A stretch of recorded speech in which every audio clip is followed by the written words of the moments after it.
And this is The Talking Dead number 64 for Monday, December the 5th, 2011. Thank you once again for joining us. We don't have an episode to talk about, but we have lots of other good stuff to talk about, including some Walking Dead news, lots of listener feedback, and a few holy grail juicy moments that people have sent in. I think Dave did a pretty good thing on Facebook today. He was saying, how are you going to spend your first Walking Dead free Sunday? How do you spend your first Walking Dead free Sunday? I spent it playing Assassin's Creed Brotherhood. Oh, good for you. Which I'm doing a lot of lately. I don't think I did anything. I think we just hung on the couch and stared at TV. Well, I do that a lot too, but I don't know what we watched. Oh, well, maybe you were making it with your wife, you don't remember it. Do you think I remember that? I hope so. Anyway, yeah, I was playing Assassin's Creed Brotherhood. It's a game I started many months ago, then put away for a while, and now I'm going back into it. I love it. Yeah, as soon as you finish the brand new one, you I play. love all the Assassin's Creed games. Yeah, So, Revelation, I'm going to do that. I've got a lineup of 3 or 4 games I want to get to, so Me too. very excited. But as I was saying, we've got some Walking Dead news, listener feedback, and some holy grail juicy see that. Before we get any of that, though, there's a couple things I want to talk about. And the first is what we're going to be doing for the next couple months, I guess. We're recording right now. We are. We are. You pressed record, right? I sure did. Check it, make sure. Wouldn't be the first time. But we're going to take next week off. And then the week after that, which is Sunday the 19th or something like that. You want a calendar, Brady? I like I do, but whatever. Sunday the 19th. No, Monday the 19th. We don't record on Sundays. Oh, we don't. Monday the 19th. Keep me straight, man. Monday the 19th, we're going to record our long-awaited review of the novel Rise of the Governor. If I remember anything about the book by then. Yeah. So if any listeners out there have read or listened to the book, you have any thoughts or comments, send them in. We like phone calls, we like emails. We'll incorporate your feedback about the book into that episode of the podcast. That'd be great. I think that would be really fun. I think there's lots of fun stuff to talk about with that book as well. Lots of good stuff in there. And then in January, after that episode on the 19th, I think we're going to take the holidays off until sometime in January, maybe the second week of January. Sure. We offer nearly a month. I hope everyone can handle that. 9th? Yeah, that's 2 weeks off, and then come back on the 9th. I'm good with that. We will do, what I want to do is a listener prediction show. So today we're kind of doing a listener feedback show. Right. That one I want to do listener prediction. So What's gonna happen next? what do you think is going to happen next in the second half of season 2 or even beyond? I don't care what your time frame is. Just if you've got some thoughts and ideas of what we might see in the show, what's going to happen,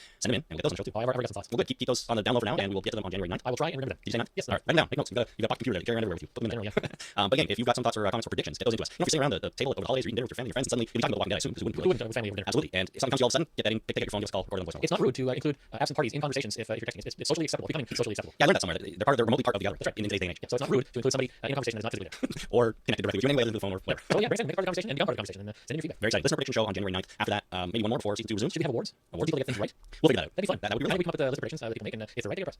Okay, well, good. Throw that I mean, out. maybe things like I think Shane's gonna fire a weapon of some kind, add a zombie into a headshot. That's kind of it's plot related. It just be incidents. Okay, if we do this, it's completely at our discretion. Let's say that. Okay, perfect. You think as we go along, like we usually do. There you go. Speaking of at our discretion, on the Facebook page, a few days ago, we had our 500th like, which is very exciting. It sure is. I noticed we were at 40 something, so I put a post there and said, hey, everybody, let's see if we can get 500. And look, they did. The 500 like was someone named Francis, so thank you very much for becoming number 500. That's great. No one has unliked us since then, because we're still sitting at 500. That's nice. I'm also Exactly. exactly, yeah. That's scary. You guys take a screenshot. It's like when you take a screenshot of your car rolling over 1,000 miles per kilometer. So you challenged everybody on Facebook to get us to 500 likes, and then once that happened, everybody went, oh, I was gonna like you, but then Kristen just 500, so that's fine. Well, I did thank everyone for doing that, and then I said the next milestone is 1,000. Right. So don't stop liking now. We want to get to 1,000. We do. The other thing we want to do, and this just occurred to me right before recording the show, haven't thought it through all the way, but our friends over at the Walking Dead cast, Jason Karen, have 792 likes on Facebook. They're great folks, good podcast. If you haven't checked them out, you should go do so. Having said that, I want to have more Facebook likes. That would be nice. I think I'm throwing this out here right now, just a little friendly Facebook like competition with those two over there, and they don't know we're doing this until they listen to this. And I guess maybe they'll find out and probably have some thoughts on it. But what I want to do is, if you've already liked us on Facebook, or you listen and you haven't, please don't do so. But if you already have, and you're sitting around that table at Christmas or over the holidays, and your parents are there, and your relatives and your cousins, and they're all on Facebook because there's 800 million people on Facebook, so everyone is. Generally, yeah. Tell them to like us too. That's right. And your whole life, you always hear the phrase, it's not a popularity contest. This is a popularity contest. Absolutely. Yeah. This is where it's completely appropriate for it to be a popularity contest. Appropriate, and there's no denying that that's exactly what this is.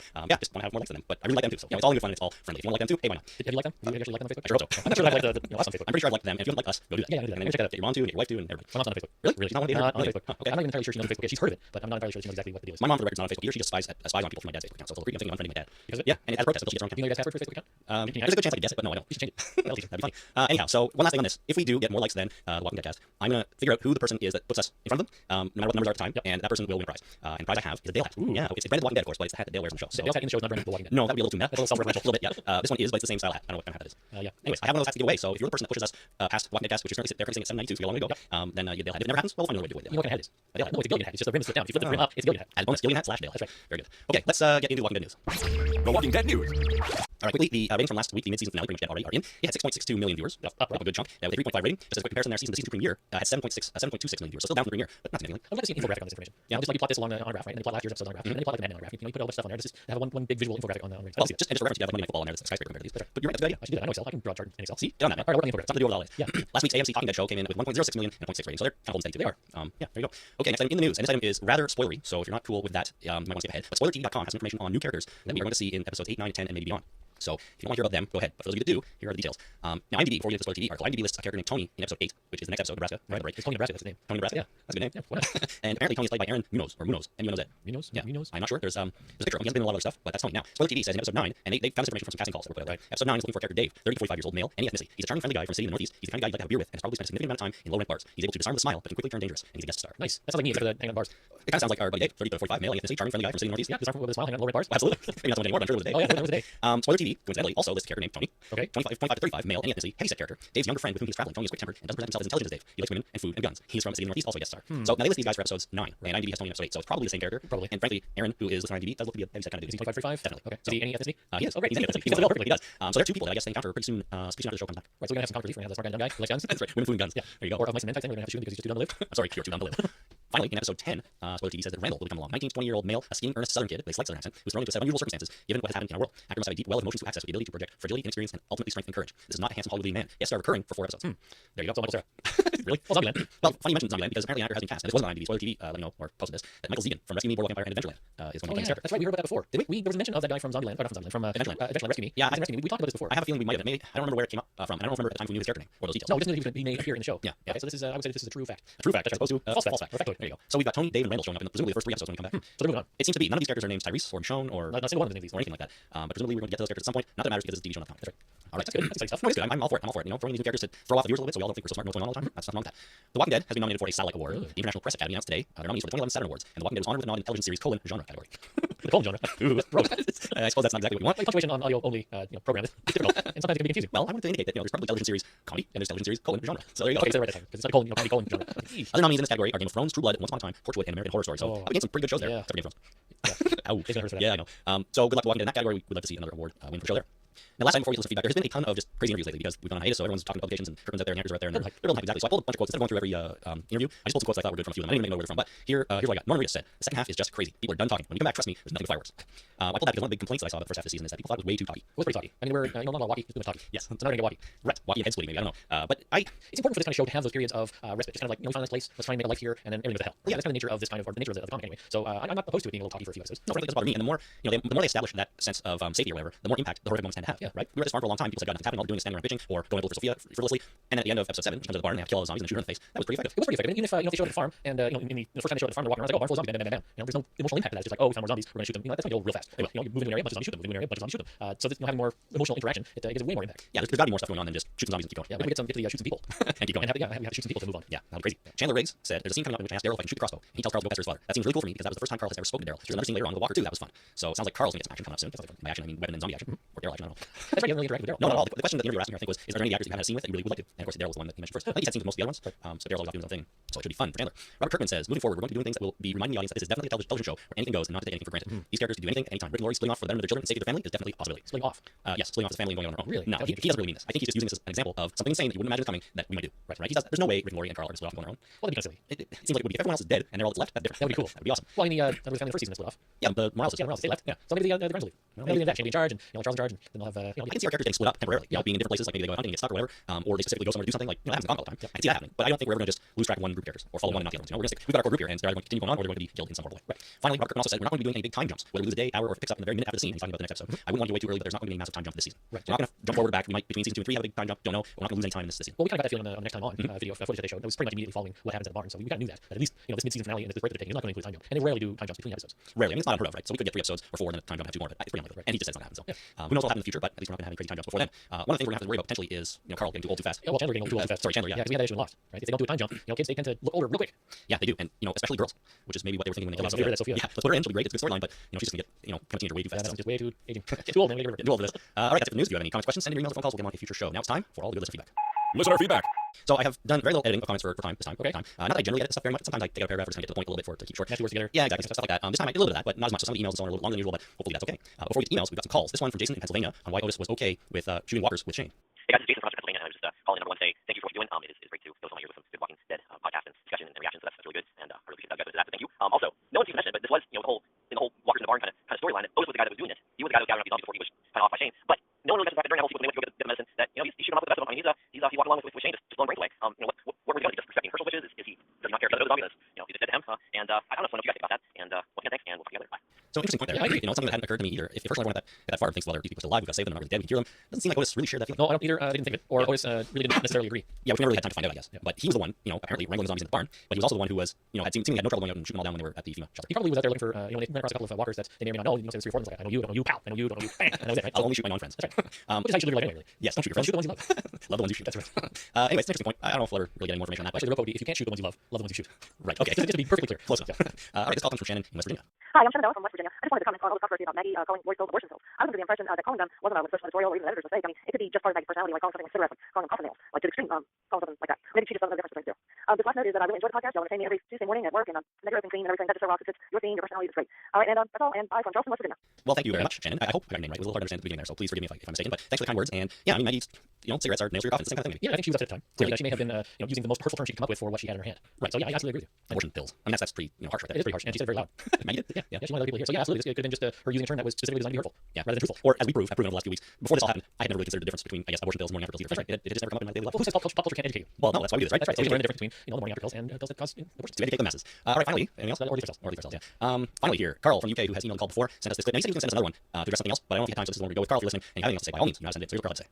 Hi guys, it's Carl in Birmingham. Just checking in very quick, a couple of points. I'm one episode behind at the moment. UK gets it late enough as it is, but yeah, I haven't watched episode 5 yet. It's on my Skybox ready to go. So I'm really commenting on your Cherokee Rose episode. You had a point about the speed of zombies, and I just wanted to address that because it's been bugging me actually. In fact, it's bugging me since season 1 because it seems to put themselves into a bit of a corner with this whole zombie team up a bit of a job thing because they seem to only using it as and when it suits them. And I remember the attack on the camp in episode 4 of the first season. They were shambling around really slowly, and when there's one person being chased, there's somebody in the trenches. It's very consistent. I really hope they even that out. The other thing I was going to say was, oh my god, the zombie 2.5 was one of the funniest things I think I've ever seen. Maybe not too sick, but seriously, when it's 2.5, wow, just wow. Particularly that was unbelievable, and the fact they filled that bloody zombie with maggots wasn't nice to touch. It was lovely. Very amazing, fantastic, but it was amazing. There we go. Just wanted to find those quick thoughts. So yeah, keep up the show. I'll speak to you later. Bye. Speaking of zombie speed, Carl was jogging while he said that. Record that. No, he's still he was walking his dog. Okay. So what do you think about the speed of the zombies? We've seen a number of different zombie speeds, seemingly unrelated to the zombie's level of decomposition, which is how I tend to explain it. If their legs fall off, they can't go really that Well, fast. bicycle girl got running, right? No, she didn't get on the bike right after Rick. Well, he stole her bike, so they shot her in the face. So yeah, well, I don't know. Zombie speeds in the show so far have been inconsistent, and there's no real. I think they're fast shamble is what they said they would do, but there was some pretty run zombies. Yeah, I think we've seen everything from slow lurching to moderate running almost. Those zombies that were chasing Shane and Otis in the FEMA place were pretty fast. It seemed like. They're pretty fast. And the ones in season 1 when Rick and Glenn were covered in guts, those zombies, once they figured out that these two weren't zombies, they seemed to be fairly fast too, and they were climbing that fence. Right. So we've got some fairly agile zombies here. One thing that I didn't mention on the show, and it occurred to me when Sophie came out of the barn, right, and she was actually stepping over all the other zombies that were on the ground. That struck me as very.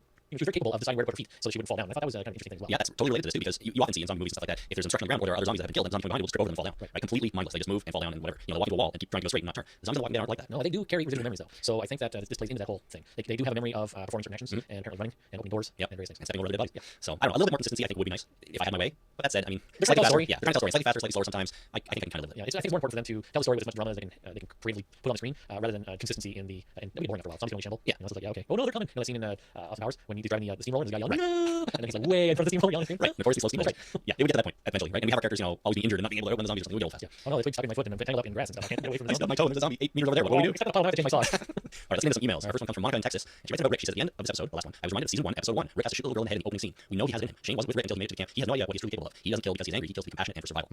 Now, this is interesting here because I read somewhere online, someone came up with a crazy theory, and I apologize, I don't remember where I heard this, but someone came up with a crazy theory that scene from the opening of season 1, we all assume that takes place sometime between when Rick, leaves the hospital, he parts ways with Morgan, and Dwayne gets the police car, and he's driving to Atlanta, and that scene takes place somewhere during that drive before he gets to Atlanta. Yeah. What if that scene takes place well in the future, long after the zombie apocalypse has been ongoing for some time, long after Rick has killed numerous people, including lots of little girls, or at least one other one, and he's become desensitized to it? Because although he seemed upset about doing it, he certainly didn't seem to hesitate or try to run away or do anything else in that scene. He was perfectly ready and capable to shoot that little girl in the head. Yes, he was. He also at that point have to take the hat away from Carl, and you have to start wearing his church uniform again. He would. And you have to get it clean and pressed.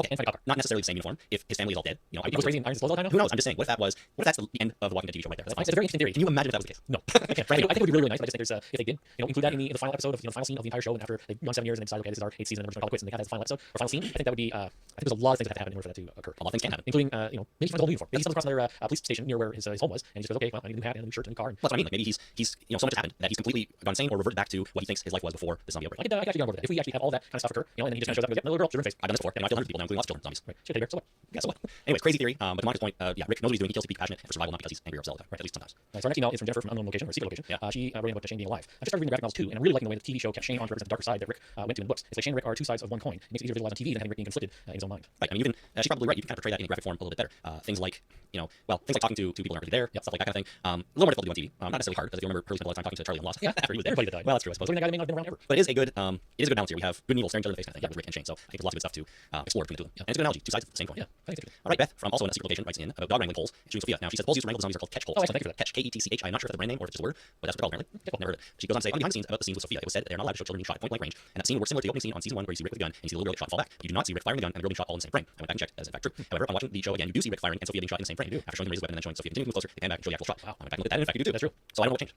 I don't know either. Yeah, who knows? If that's a rule, and I watched that behind the scenes too, but that, and the director does say you can't show the child being shot in the same frame. Well, who says you can't? Is it the producers at AMC? Is it Gail Ann Hurd that's saying, no, you can't do that? And then it seems to be, yeah, fine, whatever. Well, you gotta figure it's something like it's some greater authority, like the it's called the state, the FCC. The federal, I don't know. No, whatever. People like the CRTC. People. Well, the CRTC is the Canadian Radio and Television Communications Commission or something like that, and they make all the rules for broadcasters in Canada. Right. The US has the FCC. You're asking me, I don't know. All right, well, let's say that's what it is, but they have set rules, and I assume this is what they refer to. You can't show a child being shot on TV. I wonder if that's there's one form of whole rules that you can't do on TV, and one is you can't shoot a little girl like in the face on TV. Yeah, maybe. I don't know. That's what I assume, but they did it anyway, and seemed to go away with it. They went to broadcast. Maybe they held a lawyer show up at the FCC and say, you know what, we really do want to shoot a little girl in the face on TV in one frame, and they went, yeah, it's not true. Yeah, that's true. If zombie. She's alive. Maybe that's the difference. She's not a living human being. She's a zombie. Well, you remember do you remember in 1967 wasn't there. when Kirk kissed Uhura? It was the first black guy kiss on television. I do know what you're referring to. And how they got around the fact that it was a black woman kissing a white man was that it was a dream sequence. Really? Yes. So you can. So there are all kinds of stupid loopholes. Yeah, it never really happened. It's a dream sequence. So this might be skirting that kind of thing because she's not alive. She's a zombie. She's not alive. She's a zombie. I can see that. Maybe that's what it is. There you go. So you're allowed to shoot zombie children on TV. Everybody remember that. In the face. In the face. Right anywhere. Okay, where Justin from Oregon. On Rick's actions during the final scene. I had a different interpretation of the final scene than you did. So I thought I'd get your opinions. And in the show, Talking Dead, Podcast 62, you said that Rick wanted Herschel to take the stick so he could help shoot the zombies. Take the stick? The catapult. Oh, the catapult, right. Instead, I think he wanted to try and stop Shane from opening the barn door in the first place. In my mind, Rick is trying to defend Herschel's beliefs because he would do whatever is necessary to stay at the farm. If he wanted to help join the shooting line, he would have just let go of the zombie, drawn his weapon, and shot himself. True. Shooting Sophia in the end was Rick's way of showing the group the consequences of their actions. If they're going to treat Herschel zombies like animals, then they have to treat their zombies like animals as well. Yeah. So I would back and watch this again. And Rick does do most of his yelling at Shane before Shane actually opens the barn doors. He's telling him to quit, not do anything else. Right. So it's a really good point. I think that's a valid interpretation of what was going on there. Right? Rick could easily just pull the gun, shot the zombie. Why would he have done that? He was defending Herschel's views more than anything else. That's true. Because Rick knows how important it is that they stay there for a while. It is. Yeah, and that's what he's trying to do. He's trying to politically salvage the situation. Well, that's exactly what he's doing the whole time, trying to help Herschel wrangle these zombies. Because why would you do that otherwise, right? It kind of seems ridiculous that Rick knows how dangerous they are, and he knows he's not cool with the zombies in the barn. Yet as soon as Herschel comes along and says we got them in the swamp, come and help me bring them to the barn, Rick goes and does it. No questions asked. Right? He just wants to stay. Yeah. So interesting there. Robert from No Location, the Thor reference. I agree with you about the Thor reference. Talking to me. That was a place. The thing that makes the show and comics so good is if you look at this with a detached alternate reality sort of thinking. If they start doing Britney Spears Walker stuff, I'm not going to watch anymore.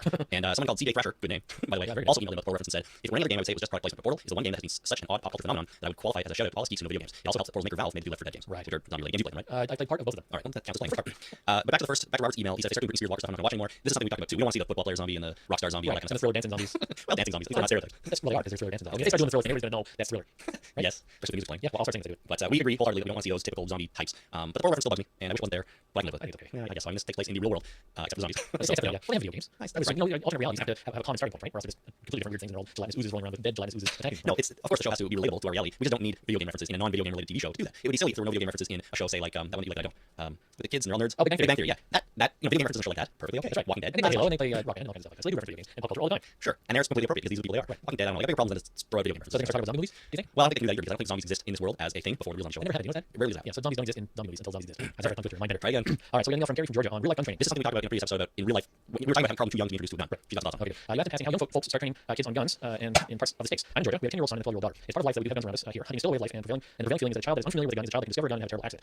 It's a scary truth that kids are here. Let's try that again. It's a scary thought that kids around here might someday find real loaded guns. Our kids were both introduced to guns when they were big enough to possibly have a gun. They weren't taught to shoot them, but they were taught guns for respect and safety. We, mostly my hubby, have been part of our parenting to continue to teach them gun safety, and now my son is interested in learning to shoot. He's learning in his Cub Scout group and also with his daddy. I understand this all might sound archaic and violent and crazy, but the point is that it is not a completely unrealistic plot point that everybody at camp in Georgia would be cool with a 10-year-old learning to wield a weapon. Okay, I am certainly not going to say that this sounds archaic, violent, or crazy, but it's not something that I have had any familiarity with in my life. Right. Probably because I live in Canada, right. And that's just the way it is. There are not that many guns here. I have, I'm in my 30s. I don't know that I've ever seen a real handgun in real life. Right. Even in a store, like rifles and stuff like that, and crossbows and so on. But handgun, I don't think so. I'm on the other side of this. I have a weapon. I do own a couple of firearms. I don't have them in my home right now. They're still up with my mom, but I do know how to handle it. And I have gone through gun safety training. I was in the reserves when I was 17, 18 when I first learned to fire rifles. And I absolutely agree with you that the first step in gun safety is learning how to handle it and learning to respect it. Absolutely. Yeah. And I fully intend that when the firearms do come into my home, then I'm going to show them to you, and I'm going to teach you how to pick one up safely without worrying whether or not it's loaded. You pick it up, you assume it's loaded first, and then you do the actions to prove that it's not. Now I don't want to go down a huge rabbit hole here, but it'd be weird. Are you allowed to teach me something like that? Yeah, you can handle it. You just can't own them or acquire them. So I'm allowed to pick up a gun having never taken a course, never even in Canada? Yeah, but presumably you would be alone because you can't acquire them or own them. So you wouldn't be alone in handling them for the first time. Okay. And presumably that if you are in somebody's house by yourself, that where there are firearms that are properly locked up, you wouldn't have access to them. Right. That's part of the law in Canada is that you have there's all kinds of strict laws on how to store and lock firearms. Frankly, I would have no interest in being alone with it anyway. The funny thing about this is that we speak from the perspective of city life, urban Canada. Right. There is an awful lot of hunting. Gary in Georgia says hunting is a way of life down there. There's an awful lot of hunting that takes place in Canada. An awful lot. Yes. More so than many other countries. And of course they use guns. And everyone who lives in the wilderness probably owns a rifle or something like that. Handguns are restricted. Yeah, there's 3 categories of firearms in Canada. There's unrestricted, restricted, and prohibited. Unrestricted are long guns, rifles and shotguns. You still have a license, but they're not restricted. Restricted means in order to get that kind of license, you have to have a reason for having that kind of license. Like you're a police officer. Like you're a police officer, or you want to belong to a shooting club. And they're pretty lax on the reasons. You have to have a reason. And you so you have to go through separate training and separate testing in order to get that particular license. Prohibited is stuff like machine guns and automatic weapons. You can't buy those. Right. And civilians can't buy those. Probably good thing. I think it's a good thing. So anyhow, Gary, thanks for sending me all that information. It's a world that I have little experience with. My gut instinct, I'll put it out there right now, is that 10 and 12-year-old kids feels young to me. Even to be learning about gun safety and everything like that, I guess you have to start somewhere. But hey, if that's the way it is, I can respect that as a thing. It feels young to me too. I was 17 before I ever handled a firearm. Before I was taught to safety handle it. So 10 or 11 or 12 feels young, but I agree with you that teach that gun safety early, so that if they do for some unknown reason come across a loaded weapon, which hopefully never ever can happen, let alone does happen, that they know how to handle it safely. You do not pick up a firearm without proving that it's unloaded. All right, you assume it's loaded and then unload it. I look forward to your gun handling training course. Yeah. Toby from New Zealand writes in on Search for Sophia and Counting Bullets. He says, if we are digging for holes, Patricia feeding the barn zombies may have seen Sophia. Good point. Or do you think at least one of Herschel's group would have checked for her while Rick's group was out spending time searching? Herschel's group knows there's zombies in the barn. Why not just go take a look? Especially since Otis used to do all these zombie farming. And maybe Sophia is a good little lurker and just hung up in the corner somewhere underneath the hay bales or something. Who knows? Zombie collecting. Toby also says, Shane shot off 9 bullets into Herschel's zombie Lou. That's apparently the zombie that Herschel had on the catapult. Oh, yeah. Lou. And then at least another 9 plus into the barn zombies. Not that I'm counting. That's a lot. Yeah, so he finishes quickly with Daryl Sling shotgun. Whoa, legendary. Okay, so let's say Shane shot 18 rounds. That's a lot for a handgun. It really is. We can assume that he reloaded at some point. I assume very fast. There were 5 people standing there shooting, so he might have had time to take a break to drop a clip and throw it in. Yeah, I mean, I was back in the training. In the course that I was taking in order to get the license that I have, they showed a video of shooting on a range. Like the police officers go from station to station and they shoot targets. They have this competition where you shoot as many targets as you possibly can, and these guys that do this are scary fast. And when they drop a clip, a magazine, and reload another one, it is so fast you can barely see it. Yeah, and as we know, Shane's the best gun instructor I've ever seen. I'm just going to assume that he has the highest skill level of any firearms expert on the planet. And the fact that when you cut away to see Rick doing something, and when you cut back to Shane, he's already reloaded. I don't see why not. If he's that good, works for me. How many rounds does a gun like that hold? I'll agree. I mean, you can go from anywhere from 7 to 15. Okay, so the 15 rounds would take out the bottom because of the grip. Okay, and we didn't see that. And those are really good. All right then. What are we doing something next here? Brian from Cincinnati. His feelings about the last episode. This last episode was pretty weak in my opinion. I think characters are just starting to bug me. Namely Dale, Rick, and Old Man Herschel. Old Man Herschel. Dale trying to hide the guns was so ridiculous.